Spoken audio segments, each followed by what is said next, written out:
আসসালামু আলাইকুম ওয়া রাহমাতুল্লাহি ওয়া বারাকাতুহু। নারায়ণগঞ্জে এখন ব্যাপক আলোচনার কেন্দ্রবিন্দুতে এক ব্যতিক্রমী মহিষ, যার নাম দেওয়া হয়েছে ডোনাল্ড ট্রাম্প। আসন্ন পবিত্র ঈদুল আজহাকে সামনে রেখে নারায়ণগঞ্জ শহরের পাইকপাড়া এলাকার রাবেয়া অ্যাগ্রো ফার্মে রাখা হয়েছে এই বিশালাকৃতির গোলাপি রঙের এলবিনো মহিষটি।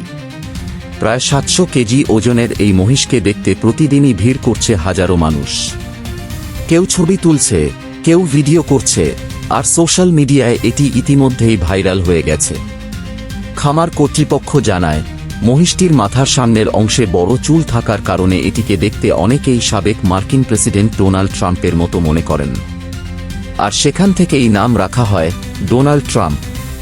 এই মহিষটি মূলত এলবিনো জাতের এবং বিশেষ যত্নে লালন পালন করা হচ্ছে। এর খাবারের তালিকায় রয়েছে নানা ধরনের ঘাস, ভুট্টা ও বিশেষ খাদ্য মিশ্রণ।